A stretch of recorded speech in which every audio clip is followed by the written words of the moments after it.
class. Seeing is believing.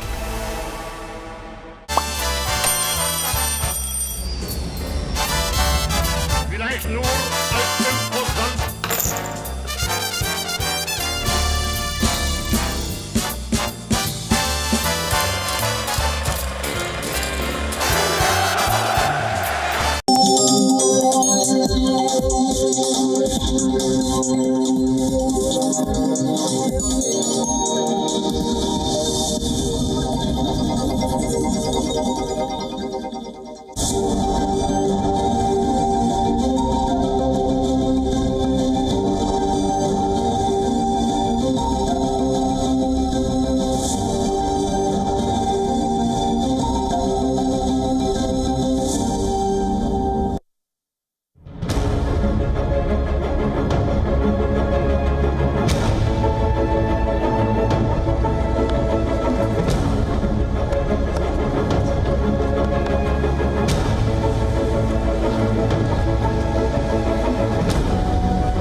Hello and welcome to Inside South Asia with me, Bhairavi Singh. A bear hug, a lavish private dinner and a slew of agreements to sum up the successful two-day visit by Prime Minister Modi to Russia.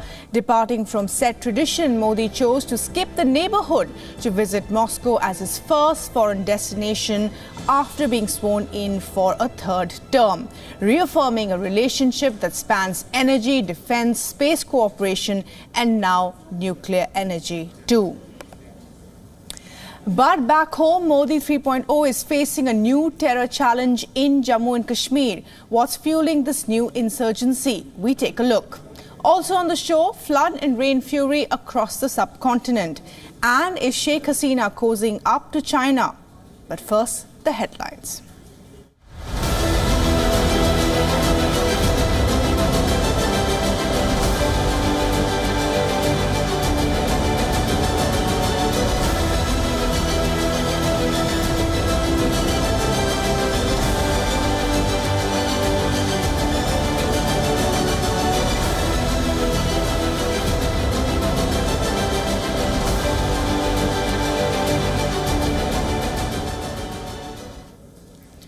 Our special focus today on Jammu and Kashmir, which has been repeatedly struck by terror in the last 1 month.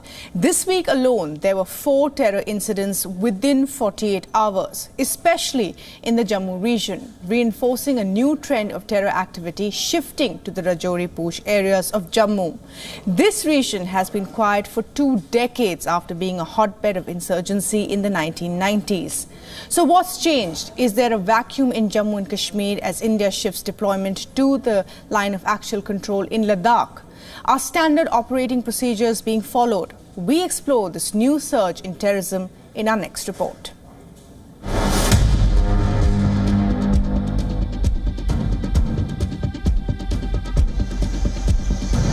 It's been a bloody month in India's union territory of Jammu and Kashmir.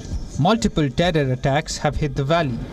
On Monday, 5 army personnel lost their lives in a terror ambush when their patrol vehicle came under heavy gunfire in Kathua district's remote Machedi Valley.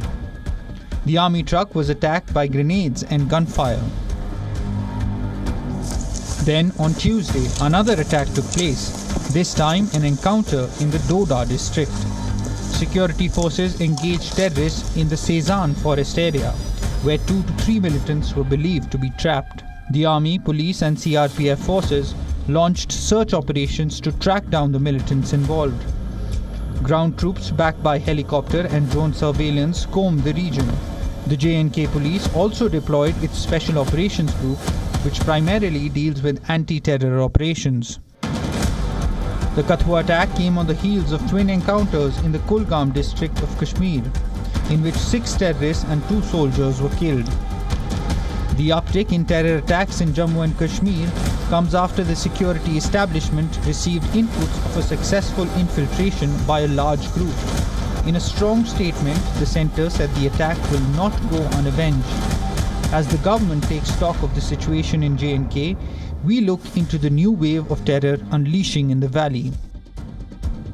The latest attack is part of a series of attacks that J&K has seen in last 2 months, since the new government was sworn in, sparking concerns whether terror outfits have been able to revive the old routes and operating mechanisms from the 1990s that was known for the highest levels of insurgency. A terror faction that calls itself the Kashmir Tigers have claimed responsibility for the attacks.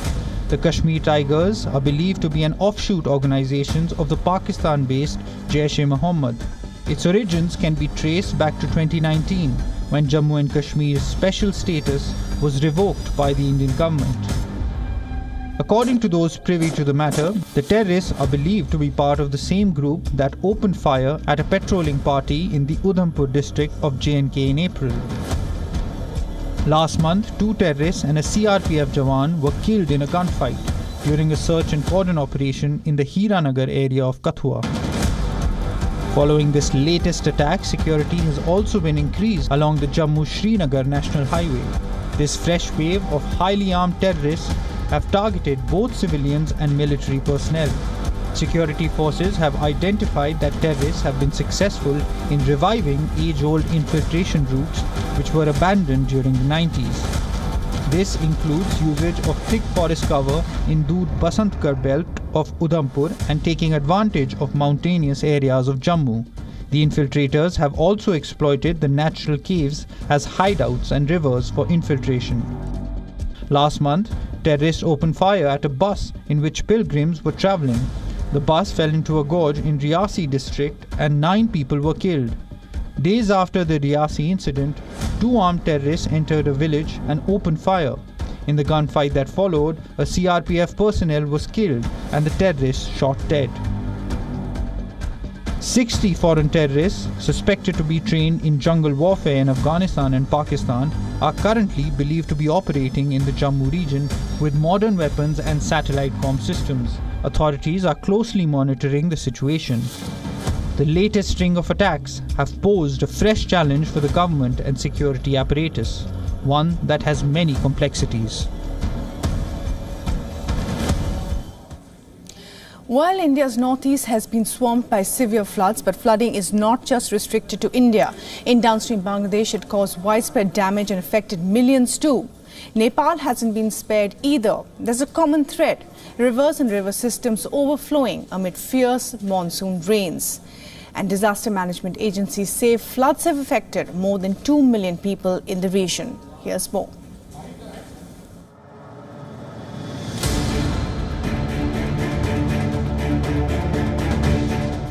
A rhino calf stranded in floodwaters at Assam's Kaziranga National Park. The helplessness shows. Floods in Assam have virtually wiped out the entire animal reserve. 163 wild animals, including 6 rhinos, hog deer, sambar and more are dead. 99 were rescued. And there are no signs of the waters receding. The nightmare, an annual affair, has been a part of life for the people of Assam for over a week now.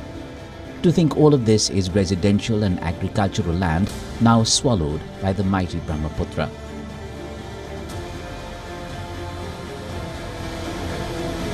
And the numbers are grim.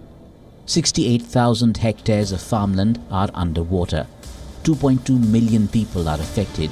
The death toll as of Thursday stood at 86.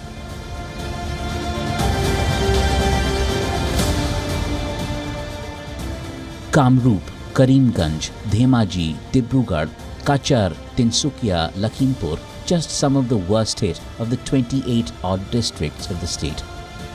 The Brahmaputra is reported to have expanded over 7.3 kilometers on either side of its normal course. Humans, cows, goats and animals all are living under one roof. No one is getting anything to eat. There is no water to drink. The flood water is saline, we can't drink it. There is nothing here. These men in the boat are going to the market to procure something, but no one has money either. The flood water has entered my house now. The water has damaged my paddy and my crops. I have a family of 5 and I have to take shelter here. If the situation worsens, I'll lose my house. We have lost our belongings. They went away in floods. We came here but didn't get anything. I bought a canvas to make a tent. We are living under it now. Havoc caused by the Brahmaputra in India extends to Bangladesh. The Jamuna, as the river is called here, along with some 57 transboundary rivers flowing in from India and Myanmar, cause huge flooding issues in low-lying areas every year. Some 2 million people are affected this time. The death toll has been put at 8. It gets worse every year, supposedly due to the impact of climate change. Around 23,000 people took shelter in 3,000 shelter centers. And around 2 million people have been directly affected by this flood in 19 country districts. Shifting focus to Nepal, again rivers in spate and resulting flood havoc. The Bagmati River separating Kathmandu and Patan breached its embankments at several points, inundating residential areas. Chitwan, Banke, Lumbini are hit by rivers that flow through them. 62 people have been killed in rain-related incidents in the last month. It has been raining since yesterday and people have been forced out of their homes. There are children and people with chronic illnesses. This is not new for us, but the timing is wrong. The flooding triggered by heavy rain started early this year in July. The water level has reached up to our knees. If the rainfall continues the same way, then we will have to run for our lives.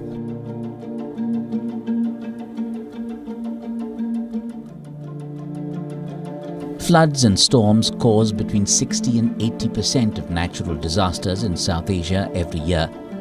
A May 2021 estimate by the Asian Development Bank puts financial losses from weather-related calamities in South Asia between 2004 and 2014 at around $91 billion.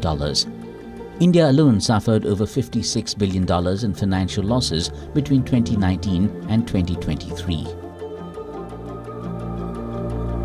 Ending on a positive note of life prevailing despite the flood mayhem.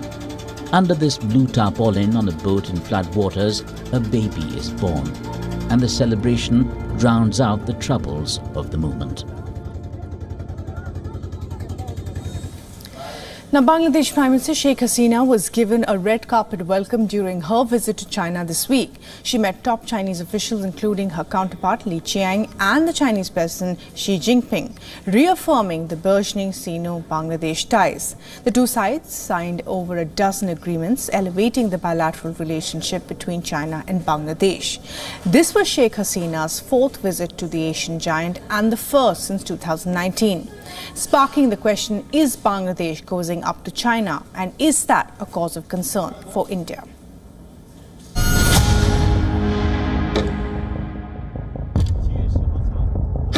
The 10th of July, weeks after visit to India, Bangladesh Prime Minister Sheikh Hasina met Chinese President Xi Jinping in Beijing. The two countries signed 21 agreements and MOUs and also announced 7 more projects to strengthen strategic ties. This is Hasina's first China visit in her new term, after re-election in January this year. The two leaders announced moves to elevate China-Bangladesh ties to a comprehensive strategic cooperative partnership. Also, at the forefront was the 5-decade diplomatic relationship between China and Bangladesh. She pointed out how both countries have enjoyed friendly exchanges in decades past. 真是中蒙两国老一辈领导人缔造的深厚友谊。明年我们将迎来中蒙建交50周年。我愿同总理拟示一道，从战略高度和长远角度擘画和发展中蒙关系，增进政治互信，传承传统友谊，深化高质量共建“一带一路”和各领域合作，建立和推进中蒙全面战略合作伙伴关系，为南亚地区和全球南方发展繁荣做出贡献。 China is a major investor in Bangladesh. It has been Bangladesh's largest trading partner for 13 years in a row now. Beijing has invested more than $30 billion in Bangladesh as of 2023. Hasina also attended a summit on trade, business and investment opportunities where she invited Chinese investors to visit Bangladesh. I encourage the Chinese business community to consider key sectors in Bangladesh. We welcome investments in our infrastructure, energy, renewable energy and logistics sectors. Bangladesh is keen to export more products to China. Faced with a heavy debt burden, trade relations with China are crucial for Bangladesh as it pushes forward with its industrial modernization and development. But Bangladesh-China ties go beyond trade and investment. They also cover strategic issues and defense. China provides Bangladesh with tanks, missile launchers and other weapons and is also building seaports, railway tracks, power plants and bridges.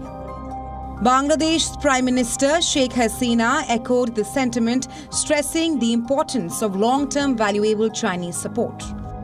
And I'm really lucky that I have good friendship with China. China is always with us. So thank you very much.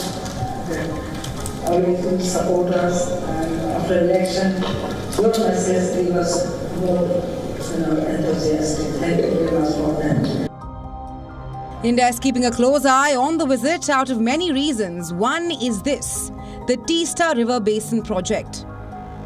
New Delhi signaled strong interest in taking up conservation and management of the Bangladeshi section of the Teesta River. And this was during Sheikh Hasina's recent India visit. India looks to gain an edge over China, which is also actively wooing Bangladesh on Teesta River management. It will be interesting to see if Bangladesh and China try to bring a new dimension to it. Bangladesh's strategic position between long-time China ally Myanmar, currently embroiled in an internal conflict, and India, with which China has a long-standing border conflict. And all this puts it in a rather unenviable position. Prime Minister Sheikh Hasina, who visited India twice in the last month, manages a tight balancing act. The question is, will this Sino-Bangladesh bonhomie put a spanner in the works so far as India-Bangladesh ties are concerned? On Inside South Asia, our focus also remains on climate change, pollution and its very real impact on life and environment. In the last 71 years, tens of thousands of people have scaled the slopes of the iconic Mount Everest, leaving behind much more than footprints.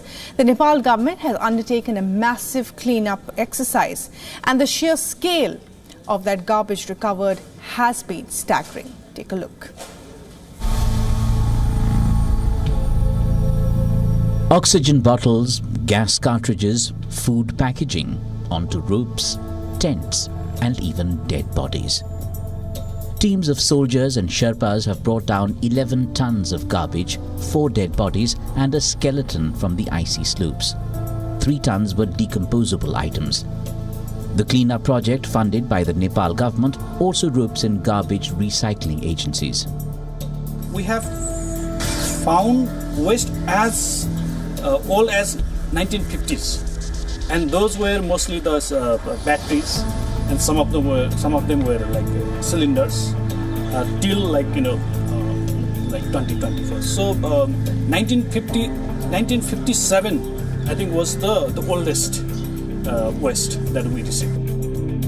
And it's not all cleared up yet. A Sherpa leader says there's 40 to 50 tons of trash still up there, most of it at South Col, the last camp before the summit climb. Much of it is under several layers of ice and difficult to retrieve. That high altitude, life is very difficult. As you all know that oxygen is very low. So like climbers and the and the helpers, they are more worried. Their focus is more about saving themselves and the climbers. So that doesn't mean that they don't want to bring the waste, I would say, but their life is more important than bringing the West. Present rules for Everest climbers stipulate bringing back all items carried with all inorganic garbage, with expensive deposits at stake. But these regulations are relatively recent. The mess caused goes back decades before that. Most of the garbage is from older expeditions, not much from the newer or recent expedition climbers, as there are stricter rules set by the government, local authorities, and an increased awareness among the climbers too. For the Sherpas of Nepal, Everest is a sacred place deserving of respect and care. As its beauty and grandeur becomes increasingly accessible, reaching the top of the world must become about more than chasing glory. Environmental challenges of the day demand big responsibility too. Well, that's a wrap on Inside South Asia. But before we go, we leave you with these visuals from the Jagannath Yatra in Puri in Odisha. Thank you for watching. Goodbye.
Not going back to ECOWAS.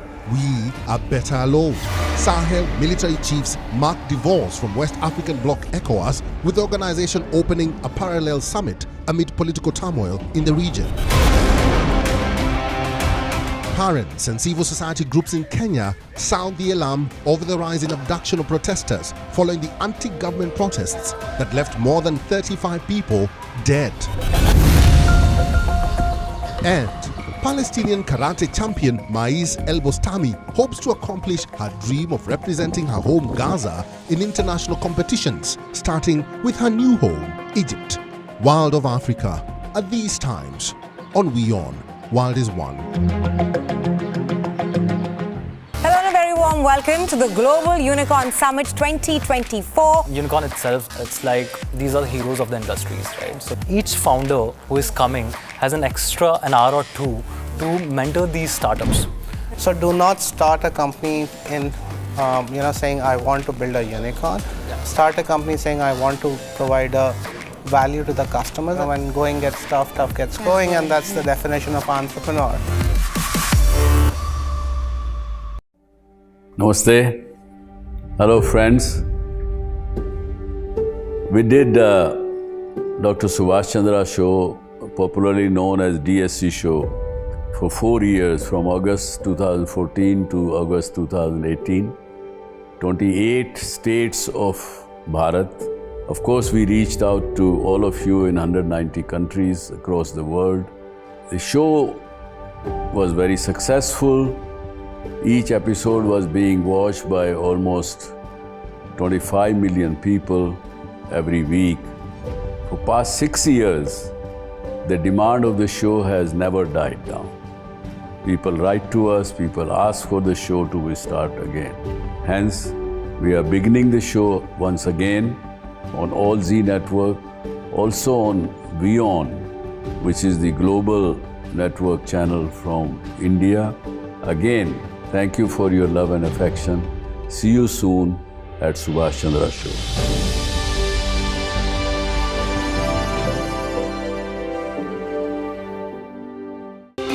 To bring the benefits of the Subhash Chandra show to your educational institution, teachers and students, send an invitation to Juhi Jha at yoursarthi@such.org.in.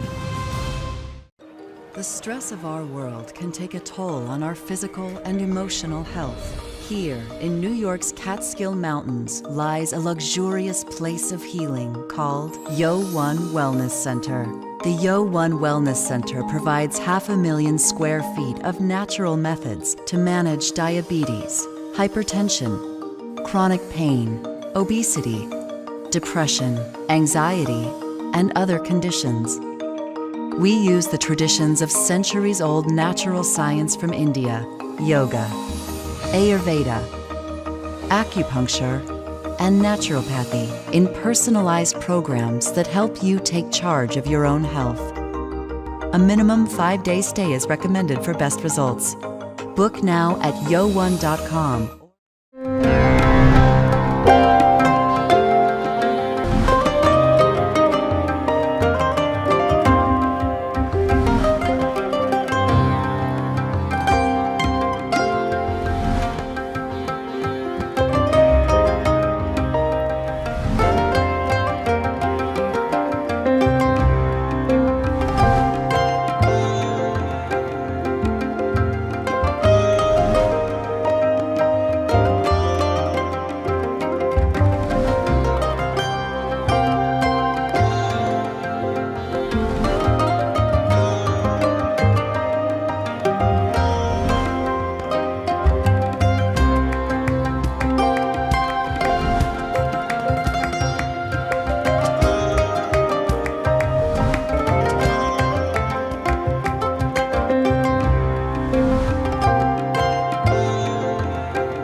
Economic turmoil and global unrest have cast a shadow over President Joe Biden's approval ratings.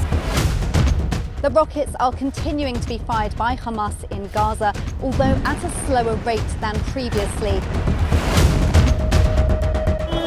So, right now, we are with the volunteers from the Aleppo municipality.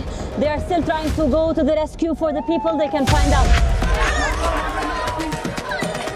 India has emerged as a major diplomatic force at the world stage. The rising cost of living in Nigeria continues to impact citizens from all walks of life. The citizens of Gujarat witnessed a mega roadshow here in the city of Ahmedabad. China is South Africa's largest trading partner for 134 years straight. A domestic aircraft carrying 72 people on board crashed in Pokhara city in central Nepal. 165 injuries have been moved, 61 people are confirmed dead, and rescue operations continue around me. After receiving an entire season's rainfall in a span of 48 hours, Chennai city has literally been brought to its knees. For WION, World is One.